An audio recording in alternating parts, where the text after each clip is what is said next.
Ready to add a big dose of positivity and empowered perspective to your day? You've come to the right place. Welcome to She Said podcast. I'm Laura Cox Kaplan. Here, we tackle everything from imposter syndrome and confidence building to the best advice on how to lead yourself through life pivots, including the ones that knock you flat. For the past 3 years, I've talked to hundreds of experts about their stories. Here, you'll find their actionable advice and lessons, as well as my own tools that you can put to use in your own life. Stick around.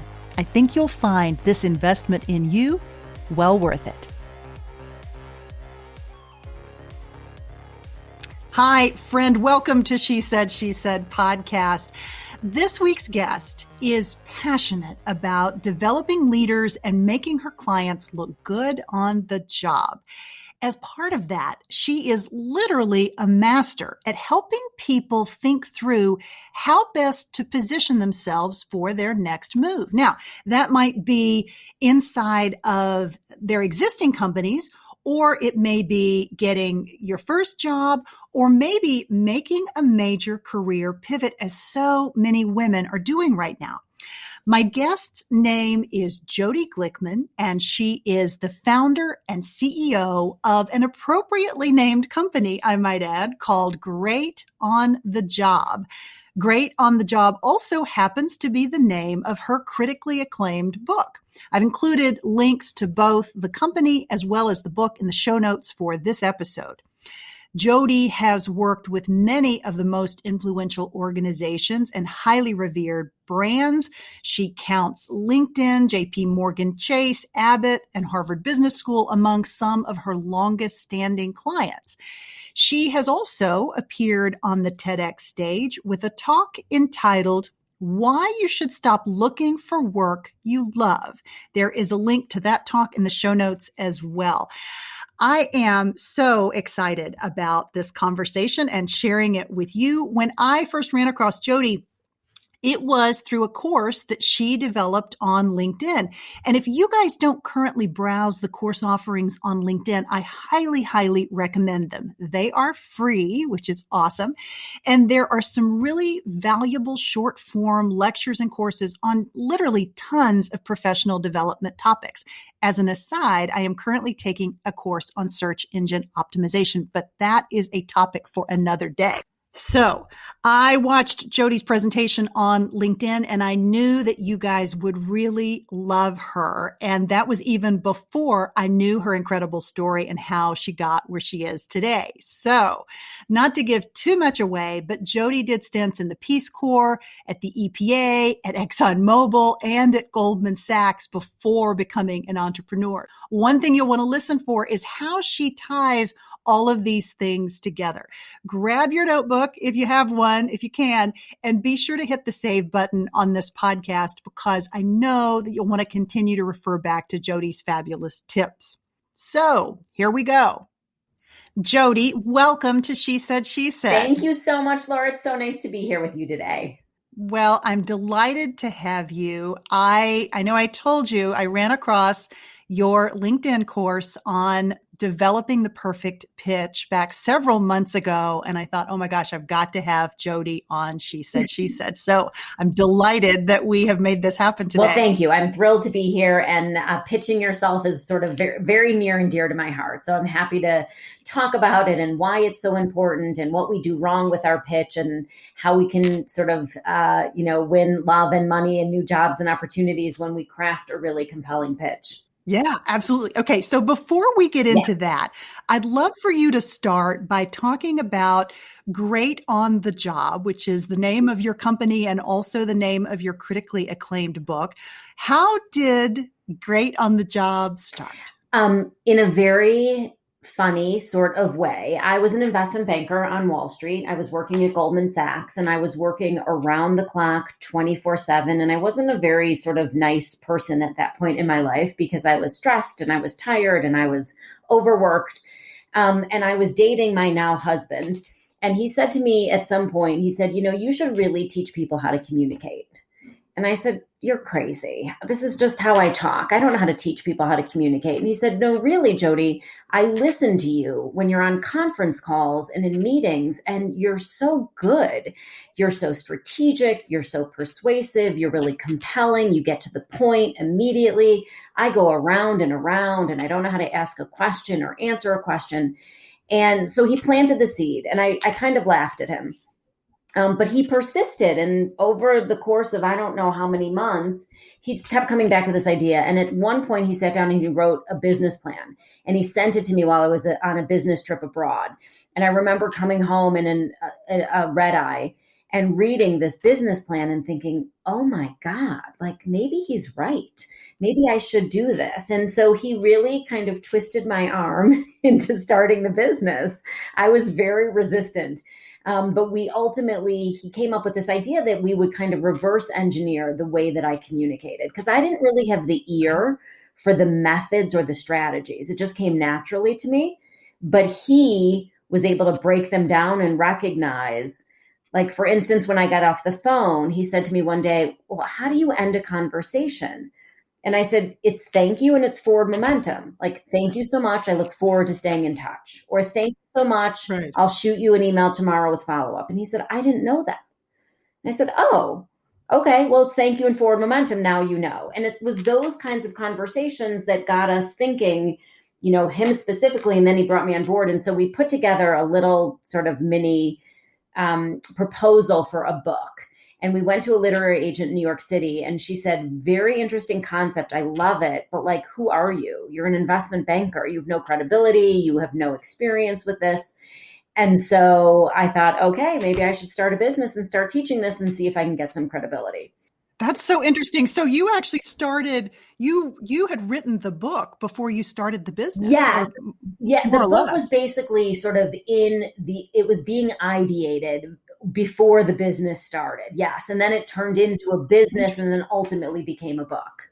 Yeah, that's absolutely right. But I was not one of those people who couldn't wait to be an entrepreneur, who had this idea burning inside of me that said, I have to do this. I was someone who was kind of dragged along for the ride and very reluctantly said, okay, maybe I'll see if this has legs.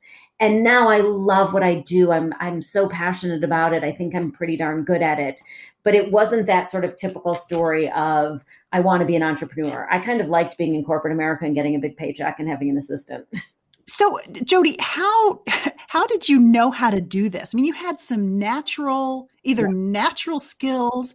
You were raised with maybe the ability or instruction on how to communicate directly. Were you in a military family? Right. Like, how did you develop that natural skill? It's a great question, and I've never quite been sure of the answer. My husband's hypothesis, and again, he's the one with much more awareness. My mom is a very social woman. She has more friends than anyone can count. And my dad was a very kind of terse New Yorker who got right to the point and, didn't suffer fools lightly. And so my husband thinks it was this combination of like being really social, but getting to the point quickly. I would say that I assumed, here's what I think is so interesting about business and careers, is that when you're growing up, what comes naturally and easy to you, you assume comes naturally and easy to others. So I didn't necessarily realize that my communication skills were an asset. I assumed everyone knew how to walk into their boss's office, ask a question, get the information and leave, or really diplomatically give someone senior to them feedback in a way that wasn't offensive. And it turns out now, I have certainly come to the realization that that is not intuitive and innate to most people. That happens to be my superpower. For whatever reason, I'm not very good at merger math and valuation models and LBOs, right? So everyone's got their gifts. But I didn't have an awareness around it until I started putting some focus and emphasis. And now I reverse engineer everything I do. So I'll have a conversation and something will come to me and I'll say, oh, well, that's the way you do it. I hadn't really thought about it, but I didn't study it. And I don't have a great reason for why or how. I just sort of feel like that is my gift. And I found a way to leverage it and share it with people because it really can be life-changing for a lot of people. Yeah, it's such an interesting story. And knowing, as I already know, the audience does not, but I do, knowing about your career journey, I find that even more interesting. So I'd love to dig into maybe if we back the truck up Yep. a bit and talk about your journey. It was not a linear path, as we oftentimes find on this podcast when we talk to Yeah. people. The path to where they ultimately end up is a winding path and journey. So maybe talk a little bit about how you got started in your career and maybe some of the interesting Yeah. legs, interesting juncture points. Absolutely. And I'll start with the fact that for those of you who are listening and are young, there are very few careers which are linear today. And I think there's not a ton of value in chasing a linear career path. You're not supposed to know at 18, 19, 20, 21 years old what you want to be and who you want to be and who you're going to become. And I think there's so much pressure to have it figured out so early. And I think it really backfires.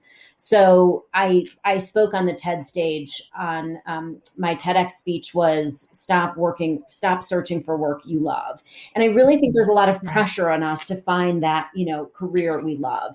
And I spent the first decade of my career doing really fun and interesting things, but feeling a little bit like a failure because I didn't excel necessarily in any of them. And I didn't love them in a way that was sustainable. So I actually started my career as a Peace Corps volunteer in Latin America in a little tiny town called Curarrehue in southern Chile. We had one phone and one road. And I had an amazing experience. I learned way more than I sort of gained way more than I gave. But I came home from the Peace Corps and I thought I wanted to work in international development, but I also wanted to live in the United States. I decided I did not want to spend my whole life traveling abroad. And so I was kind of lost. I wound up going to work for the Environmental Protection Agency in Washington, D.C., and thinking I was going to love it. And I got there and I started working for the government and I thought, oh my gosh, the bureaucracy, it moves at a snail's pace. And I'm a fast talker and a fast thinker and I move quickly. And I just thought this is not for me. And so I applied to business school.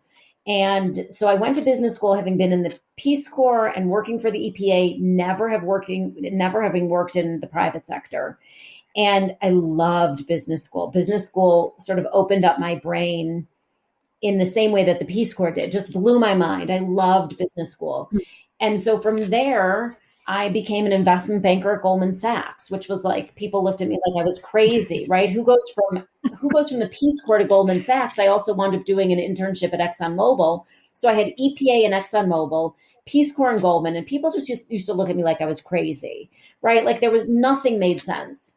But I was really open to different experiences. People sort of said to me, well, how can you go from the EPA, right, that regulates our, pollution and keeps America's, companies from being, keeps them as good corporate citizens, and then go work for ExxonMobil, like the biggest oil energy producer. And I said, well, I drive a car and I use electricity and I want to see the industry from the other side. So I always felt I was okay with sort of the haters or the criticism or the people who said, you were in the Peace Corps, now you're going to go work for Goldman Sachs. Like, what a sellout. I didn't view it that way. I viewed it as learning and exploring and growing and really wanting to be in the private sector and get stuff done. I was frustrated by government.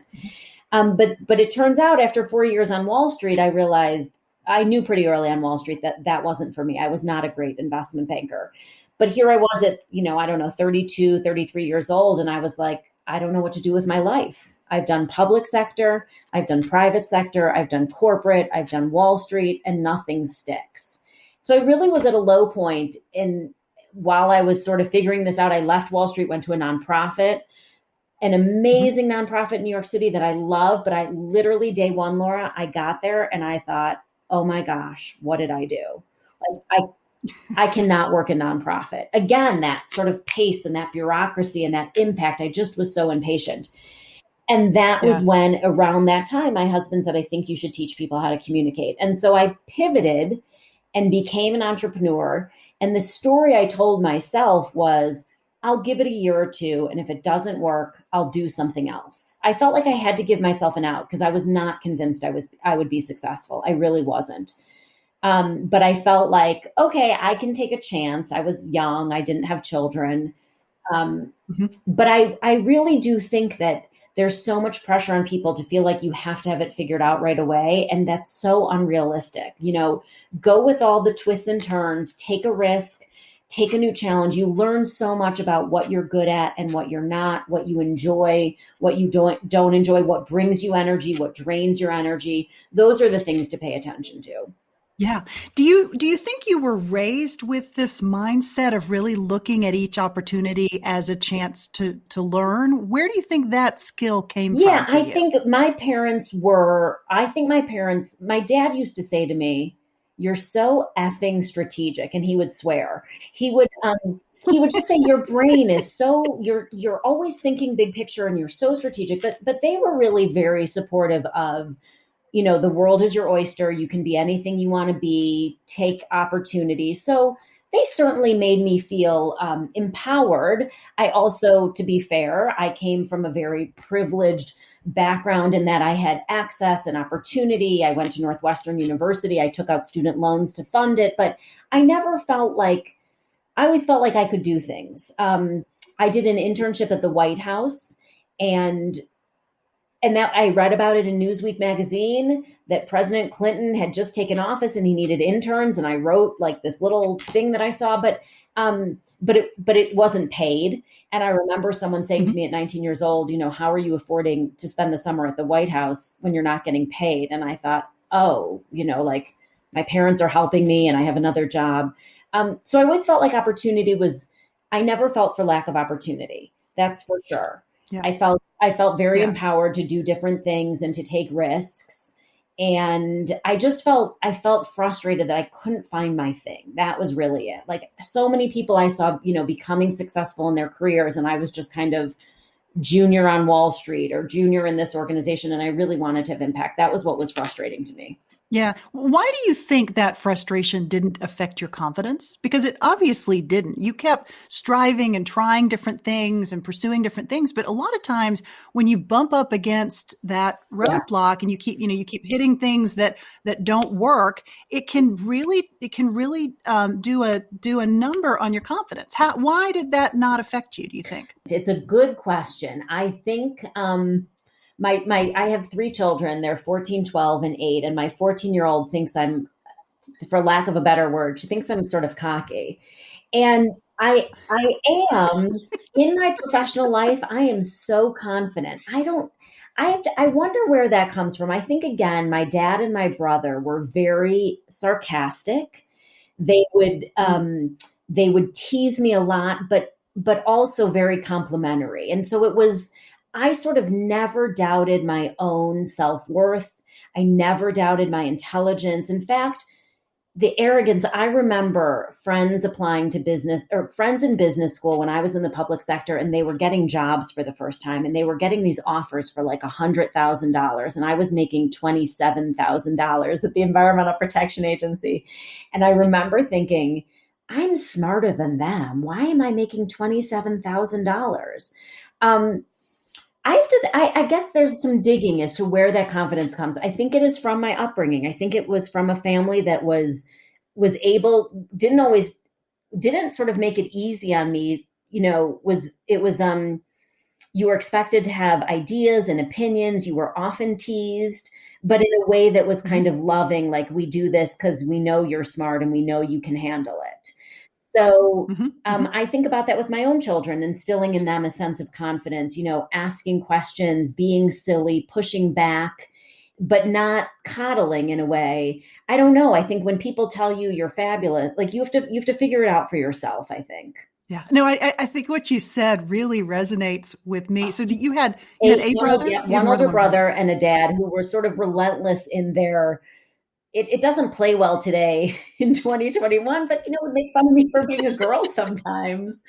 But Yeah. always Yeah. very much with love. Like it was just, that was the way our family was.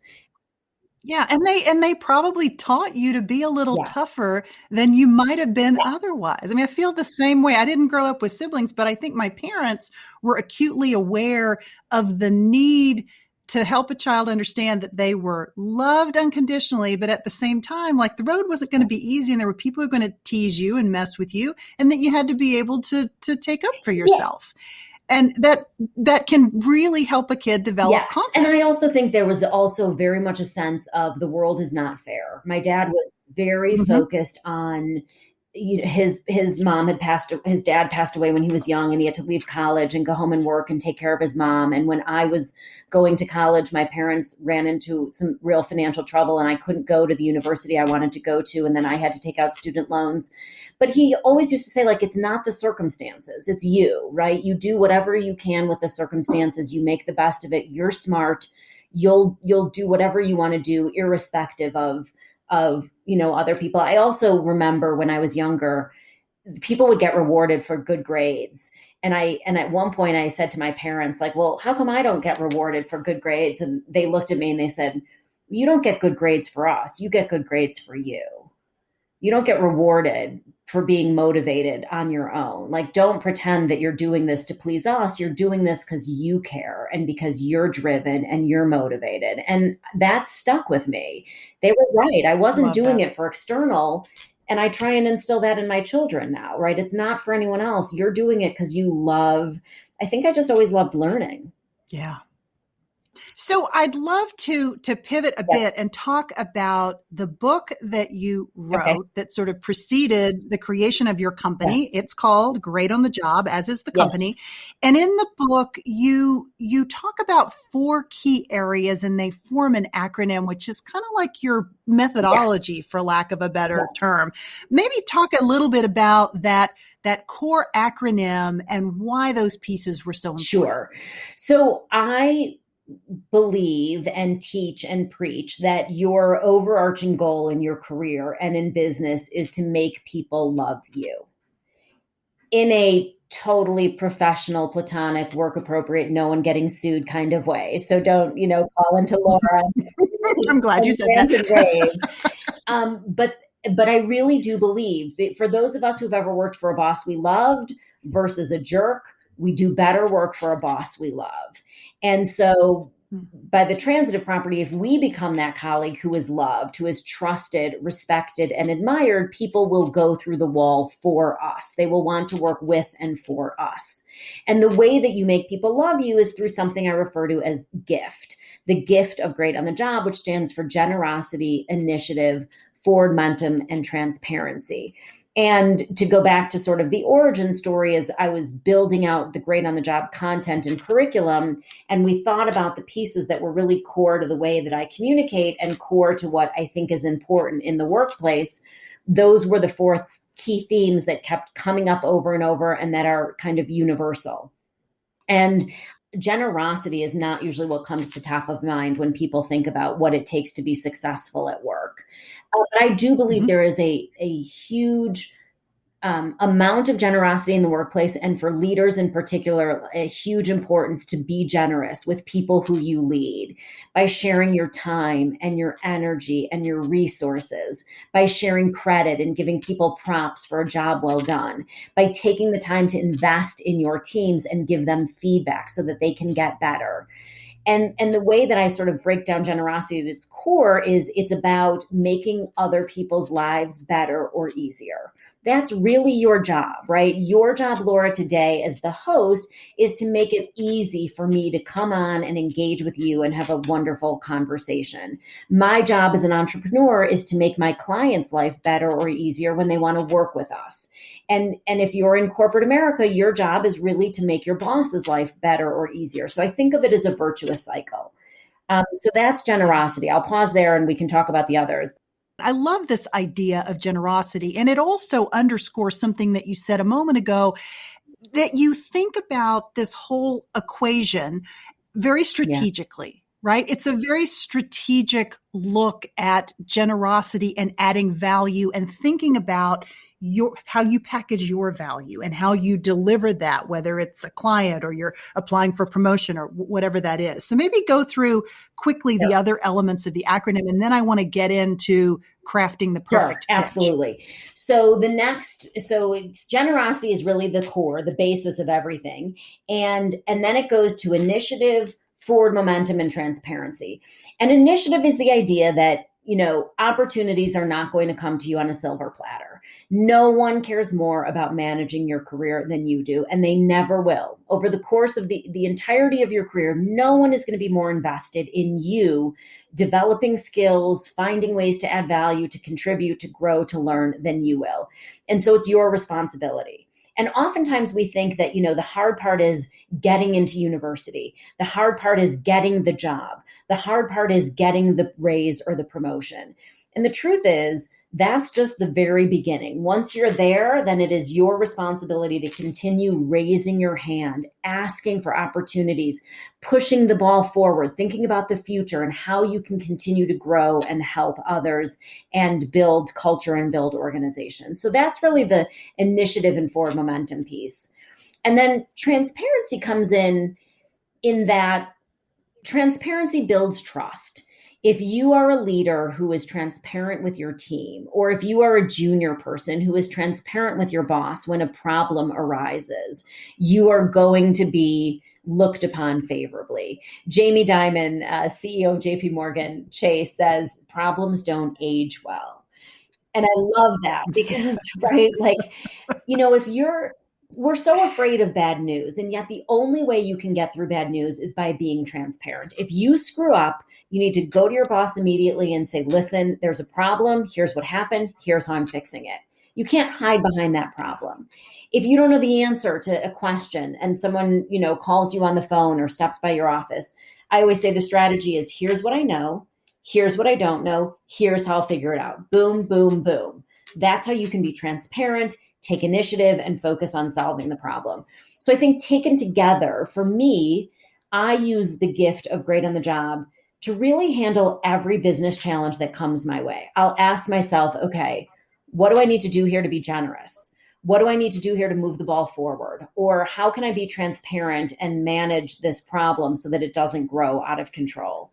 So those sort of 4 key characteristics really underscore everything that I talk about and I teach as it relates to everything communication skills related. I love that.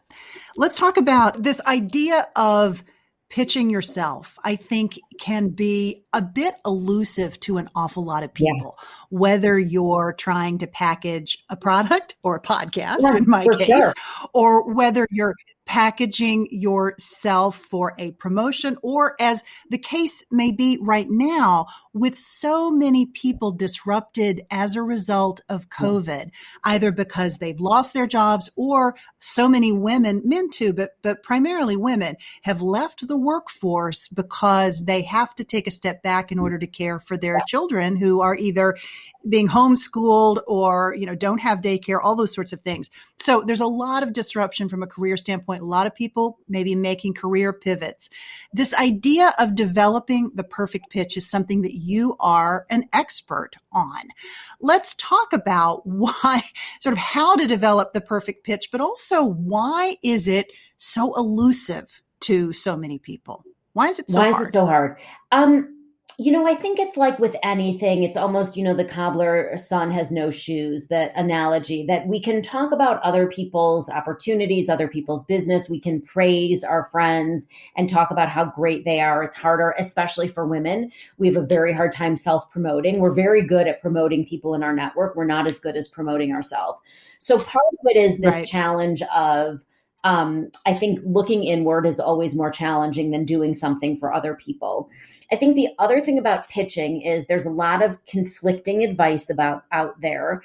There's a lot of, okay, you've got 30 seconds or 60 seconds or 90 seconds, and you've got to, hook your listener in, and you've got to talk about who you are and what you do and why I should care.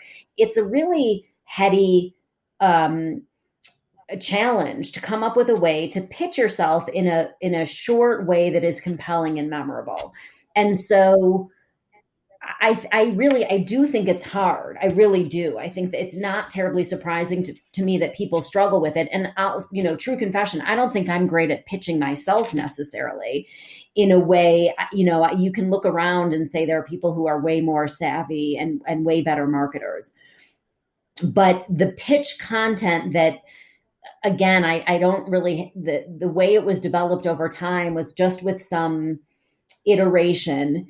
But as you mentioned, you found me through this course on LinkedIn Learning, which I think has over 2.5 million views at this point. It's Yeah, it amazing. has been amazing. It really does resonate with people. And the reason I think it resonates is that it is so, I think the word is elegant. I remember reading a definition of elegant as something that like makes sense and is really short and easy to the point, because it really is a very simple formula. Let me start by saying that most people start by introducing themselves by looking backwards. We tell you where we came from, where we studied, where we've been working, and what we've been doing. And what I say is, with all due respect, no one really cares. No one really cares where you went to school, or that you've worked at J&J for 10 years, or that you studied abroad in Europe. Like, it's not that interesting. What people really care about is what you're doing now and what you're excited about going forward, what you're planning to do in the future, what energizes you, what excites you, what challenges you. And so the idea of perfecting your pitch is kind of flipping the pitch on its head and leading with your destination, leading by looking forward, not by looking backward. And that's where most people fall flat, is that they actually don't know where they want to go and what they want to do and who they want to be. And so they go back to their comfort zone of, well, I can talk about what I've done, because it's a lot easier than talking about what I want to do or who I want to be. And so my strategy, the Great on the Job strategy, is that you lead with your destination, then you go to your backstory, and then you connect the dots and bring it all together for me. And what that does is it gives people, I think, a formula that they can sort of hang their hat on. But it's not a script. It doesn't mean you have to memorize something. It's not 5 questions you have to answer. It's 3 pieces. It's what's your destination?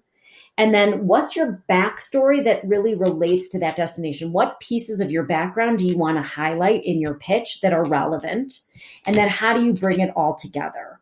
And so we can, if you want, talk about some examples, but I think that it really is this reframing of an idea, which is you have to start by telling people who you are, what you care about, what you're excited about, to hook them in. And then you can tell them about what you've done and all the places you've been.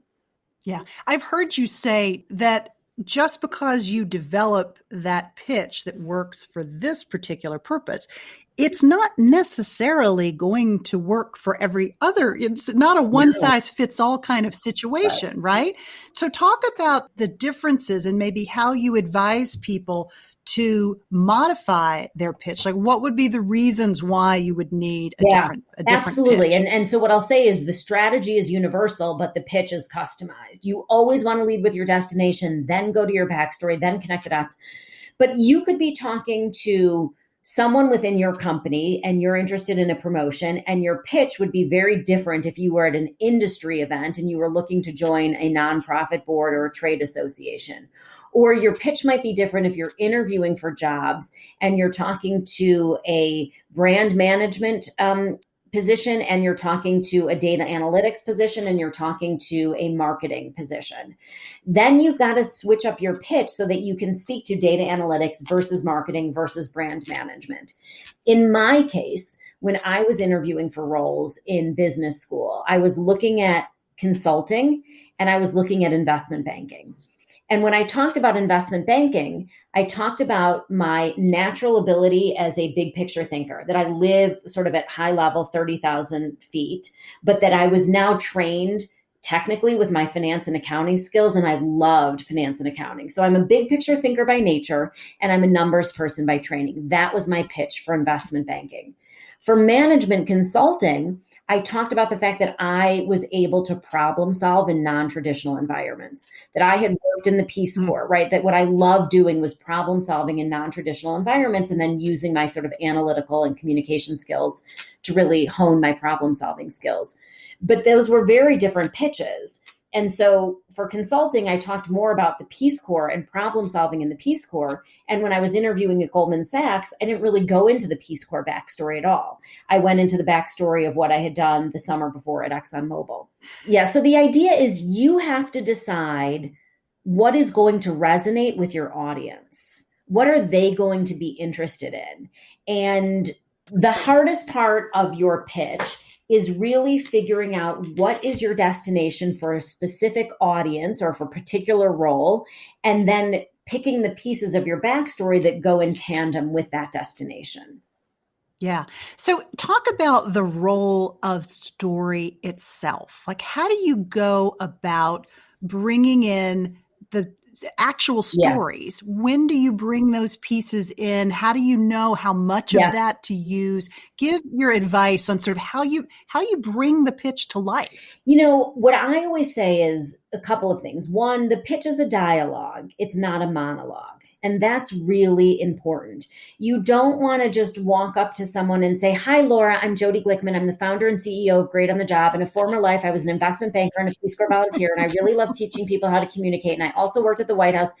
That's not what anyone wants to hear.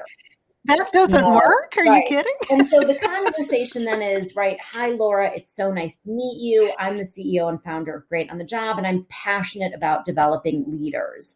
And you say, "That's so nice to meet you, Jodi. Tell me about this passion. Why are you passionate? How did it happen?"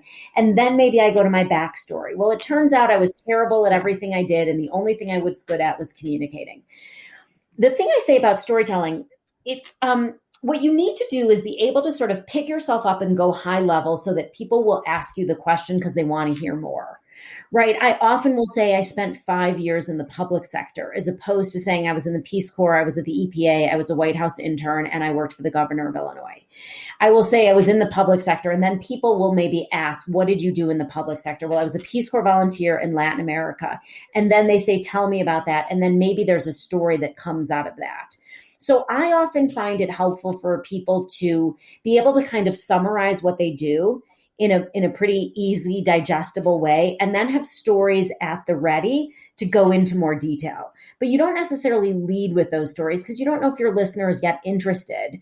We didn't talk about when I was interviewing at Goldman Sachs and they said, "How can you handle a 100-hour work week? You've never worked, in the Peace Corps. Like, how can you handle that?" And I said, "Well, I was on 24/7 for 2 years. I lived in the middle of town and the town knew what time I went to bed and what time I got up in the morning because they saw my lights go on and off." Like, that's a story to then bring to life that I could handle a 100-hour work week.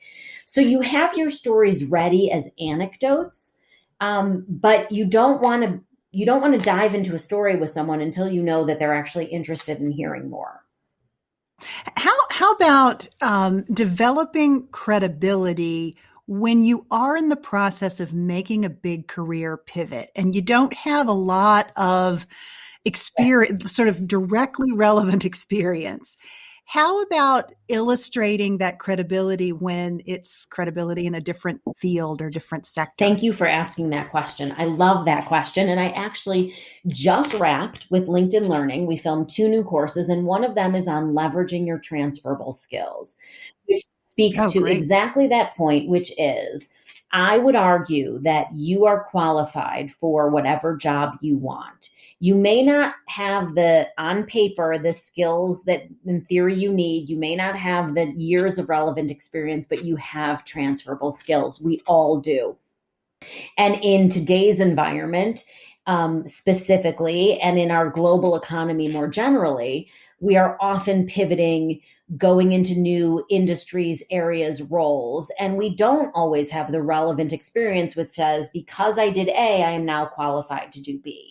But what we do have are transferable skills, and those are unique to all of us. Some of us are really calm under pressure. Some of us thrive in high pressure environments. You might be an excellent writer or really skilled at coding, or you might be like me and be a big picture thinker and a great communicator. Maybe you're really creative, innovative, you see trends, or you're great at design thinking. It's about knowing what skills you have and then crafting your pitch in a way that is really explicit about what your destination is. Why do you want to do what you want to do? And then what transferable skills do you have that are going to allow you to do a great job in that role?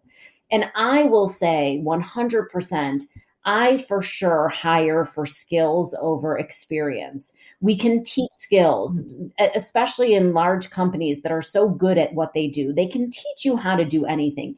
You need to have the drive, the ambition, the motivation, and then you bring your transferable skills to bear. So I worry Yeah. less about, quote, relevant experience. It's all about, however, positioning yourself in a way that resonates. And again, just to go back to my investment banking world, I really didn't have relevant experience to get hired at Goldman Sachs as an investment banker, but they saw leadership potential in me. They saw someone who was a big picture thinker and had started to learn the financial technical skills that she needed. And they were willing to sort of take that risk based on this pitch that I had developed that worked. But that I think that is not unique to our times, but certainly more challenging than ever right now, given the state of flux in the world. Yeah, for sure. For sure. Okay. I'm going to ask you a question that will sound like a strange question, but I don't think you'll think it's a strange question. A lot of people don't know what they're good at. They have trouble dialing in on which of the pieces are really their most significant or most relevant Yeah. skills. What's your sort of quick advice for figuring out and knowing if you're having trouble with that? How do you know what you're good at? How do you know which pieces you should I'm going to highlight? answer that, but I actually thought the question was, how do you know what you want to do? Which is also a really good question. Well, Right? that too. Yeah, that's Right. A lot another of big people one. struggle with it. Okay, how do you know what you're good at? That's such a great question, Laura. Here's the thing. A couple of prompts for you. So number one, what comes naturally and easy to you? What do you do that you don't notice that the time passes, or that if someone asks you to do, it doesn't bum you out? You can do it without a lot of sort of brain power. What comes naturally to you? What do you enjoy doing? What are you happy to do if someone asked you to do it as a favor? It doesn't mean you'd have to get paid for it. What do you like doing? What's fun for you to do? For me, developing new content around brand and networking and communication skills is fun. Building a financial model, not fun. What what is energy creating for you versus energy depleting? So you are a podcast host and you spend all of your time talking to people, and I would imagine, in addition to having fabulous communication skills like you do, that you probably enjoy the researching process and learning about potential guests and figuring out good questions and asking things in a different angle. So what creates energy for you versus what is totally depleting? What do you find yourself doing that at the end of the day, you just have no energy left? And then the last prompt I would say is, what do people come to you for advice on? What do mom, friends, siblings, parents, kids, like, what are you known for as someone? Do people come to you with relationship problems because you're really good at talking through issues around relationships? Do people come to you when they want to know where to go for dinner or where to plan their next party? Um, you know, are you the go-to for your friend group about all things fashion related?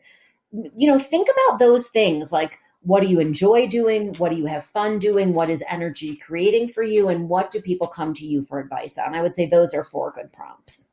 I love that. And then in terms of figuring out what you are sort of Yeah. meant to do, or what you think you Right. want to do, maybe answer that part of Yeah, the that I think question. that's even harder. And I think a lot of times when people are job searching, networking, thinking about their next move, they start sort of talking to people and socializing the idea without having an idea of what they want to do. And that is actually a lack of generosity on some level. Because if you come to me like, can you help me find a new job? The answer is yes. But what do you want to do and why? And if you haven't thought about that, then you're creating a lot of work for me. The destination is the hardest part. And sometimes I say it's about actually just sort of picking something, putting a stake in the ground, and then exploring that. Like, if you're not sure if you want to go into marketing or sales, maybe you kind of try on both. And you create a pitch for marketing and you create a pitch for sales and you talk to some people about it. And by the way, through those conversations of when you're crafting your pitch for a sales role or a marketing role, one of them may actually not feel really authentic to you, or maybe more of a struggle. Or maybe once you start talking about it, you realize, you know what, actually, that's not what I want to do. The pitch can be a process for sort of honing in on what you want to do. But I do think it's trial and error. And I think sometimes it's putting a stake in the ground and really sort of going after something and learning, like, whether or not that really is what you want to do. But that's the hardest thing. And I think asking yourself questions, why do I want to do this? Am I doing it because it's prestigious, or because it sounds great, or because it pays well? Like, that doesn't last very long. There's got to be what's like authentically driving you. And that's just a lot of soul searching. For sure. as you think about the clients that you've worked with, men and Yep. women, maybe differences that you see between the way that men and women approach both developing the pitch and maybe going after their particular search. Are there Yes. differences? I guess I should sort of start Yeah. with, thinking I probably know the answer to that question, but no, I think it's important because, part of this podcast is developing this awareness of understanding how we oftentimes approach the world in somewhat different ways. And then knowing that there are ways, if you're putting obstacles in your path, that there are ways around that. Or there's tools and tactics. But the first one is just be aware of this possibility. So I'll toss a question to you. Tell me what differences you see in the way that men and women approach these sorts of things. Well, one of the biggest things, I think that one of the biggest detriments to women as it relates to the pitch is that we often take ourselves out of the running when we are not 100% qualified for a role. And I'm sure you've seen this data. It was alluded to in Lean In. Ginny Rometty, former CEO of IBM, speaks about it. So if there is a job opening and there are 10 qualifications, men will look at those qualifications. If they have 6 or more, they're like, dude, I'm the man. I got this. I'm the perfect candidate, and they apply. Women read that same job description and they say, I don't have all 10. I'm not qualified.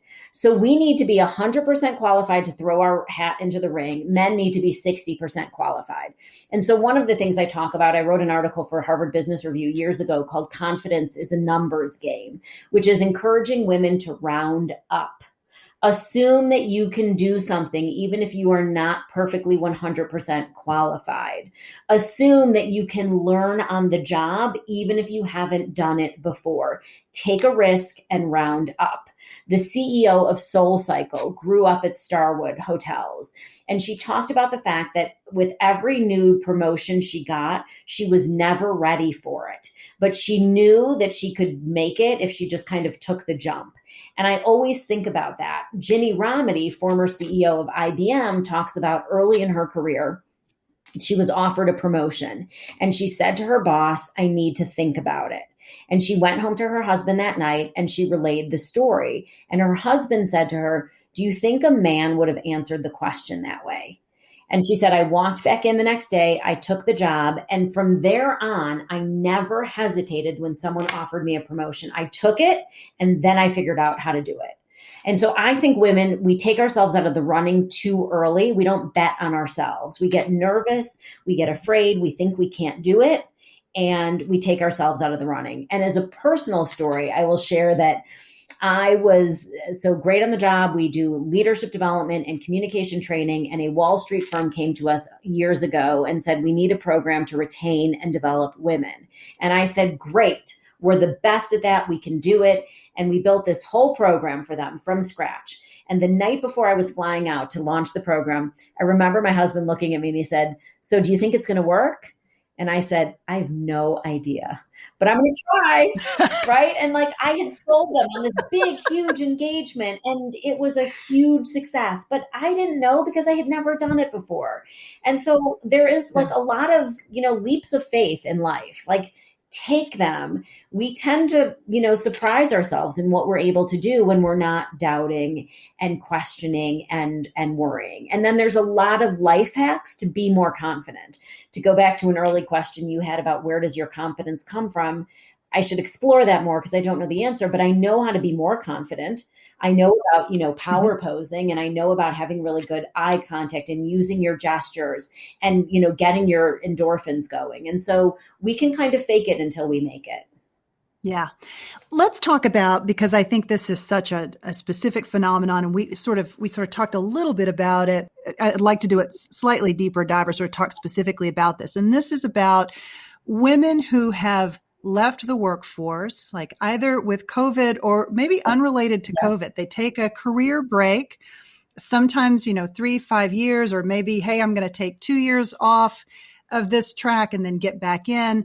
Give your advice for women who want to take a break or are taking a break, but also want to get back in and they want to preserve the ability to get back in. What's your advice for sort of how you go about taking that break and then how you position yourself when you're ready to come back if you've truly been out of the Yeah. workforce for a period of time? That's those great questions, and they're, pretty heady ones. So a few things. One, I'm going to say, transparency. I don't think you apologize for leaving the workforce. I think you're very matter of fact about it. I took 5 years off to raise my children. Done. Not, I was really sad. I didn't want to quit my job, but I had to, and we couldn't afford, no, like there's no apology. And you talk about when you're going back in, again, you lead with your destination, what you're interested in, what you're hoping to do, what you bring to the table. And then when you talk about your backstory, you can bring in what you've been doing while you weren't working. Because let's be honest, women out of the workforce are still busier than probably half of our male counterparts, juggling lives and family and community and volunteerism and community service and all of the things we do to sort of keep our families and the economy running. And so I think it is no less relevant to talk about, managing the home learning and homeschooling, managing the finances of the family, being the chief budget officer, the chief purchasing officer, the chief, entertainment officer, really and truly. And then there's probably other things that, maybe you've been volunteering on the side, maybe you've been doing something for your community church, but finding ways to speak about what you've done that has had impact, that has been important to you, that has driven values. I mean, if you've taken time off to care for an elderly parent, right? Right. Learning to navigate the healthcare system, learning to navigate health insurance, learning to be empathetic and patient and responsible and reliable. There's so many ways that you can bring whatever you've done while you weren't, quote, working to light when you are coming back to the workforce. So I think it is about looking really critically with a critical eye at what you were spending your time doing and figuring out a way to talk about it that isn't kind of shame ridden, but that is coming from a place of strength. I made a decision to take care of my family or an elderly parent, or I was laid off due to COVID, given the world, the recession and the economy, like be very matter of fact. But then here's what I did. Here's what I want to do going forward. And here's what I did to get to this point. And being really matter of fact about it and not being apologetic. How do you put that in your resume? How do you capture those experiences from a resume standpoint? Because it's a heck of a lot easier to talk through it. I don't think you really do. I think the resume, the cover letter is usually where it will be spoken to, right? This is what I'm interested in doing, and this is why I think I'm a great candidate. In your resume, I think you may just have a gap. And it's, you can't explain that in a resume. So it's okay to apply for a role in 2021 and your last work experience is 2015. And in the cover letter to acknowledge, I have been home taking care of parents, children, kids, community. Here's why I'm returning to the workforce. Here's what I bring to the table. Like, I think you just you acknowledge it up front so it's not the elephant in the room. But in your resume, I don't know that you can speak to it adequately. And so I think it's going to require some conversation that hopefully, if you have a compelling cover letter about the why you want to do something and what you bring to the table, it accounts for that gap. Jodi, how do you think about the impact that you personally want to have as you sort of look back on your career? I would say that success is a moving target. And so I think 10 years ago, I would have felt like if I got to where I was today, I would have exceeded my wildest dreams. But sitting where I am today, I feel like I want to be at Davos talking about workforce solutions and training young talent and rethinking our model of academics and recognizing that soft skills are equally, if not more important than technical skills. I would love to impact more people, and I would love to impact a broader subset of people. I tend to work with a lot of very fancy, high-tech, well-known companies and train their junior talent. And I love that, but I really care deeply about underrepresented populations and young people. And I always think about, how do I reach a broader audience? I love that. Okay, last question. I ask most people who come on this podcast for a single piece of advice, a life hack, or a mantra. You've already given us amazing advice, but if you had to boil it down to one thing that you're just constantly reminding yourself of, or maybe it's something that you wish you had known when you were 22-year-old Jodi, what would that be? I think it really does boil down to, and I said this before, that no one cares more about your career than you do. And it's your responsibility to make things happen. But I also think it's completely within your power to make things happen. You can put some intention and awareness behind an idea. You can learn literally anything today for free or almost free. You can self-educate, you can upskill, you can network online with LinkedIn. Like there's really nothing that's unavailable anymore to you. And so put some energy and effort behind trying something new, taking a risk, going after what you're interested in, and make it happen for yourself, because no one else will. I love that so much. It's great. Perfect place to end. Thank you so very much. I really love the conversation. You're so welcome. I really enjoyed the conversation, and you are so skilled at asking really good, thoughtful, deep questions. So congratulations. I feel like you're doing what you should be doing, Laura. You're kind. You're Thank welcome. You so much. All right, friends. So now you have everything you need to develop the perfect pitch, or series of pitches, as the case may be. To learn a bit more about Jodi Glickman, check out the show notes for this episode. I have included links to Great on the Job, her company, as well as Great on the Job, her critically acclaimed book. Whatever your goals and aspirations may be, I think Jodi's perspective on how to think about the perfect pitch works whether you're developing your own company, moving around inside an existing organization, or potentially making a really dramatic career pivot. So, as always, I'd love to know what you thought about this or any of our She Said podcast episodes. It's a huge, huge gift to me when you all reach out with your feedback and your perspective, and to tell me which parts of these conversations resonated with you. I also love your suggestions for other guests that we should have on She Said podcast. So be sure to reach out to me. You can contact me via the contact link on the website at shesaidpodcast.com.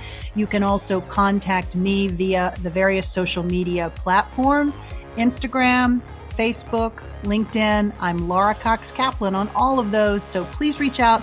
Let me know what you're thinking, what's working for you, and what questions or problems you're struggling with. I'd really, really love to hear.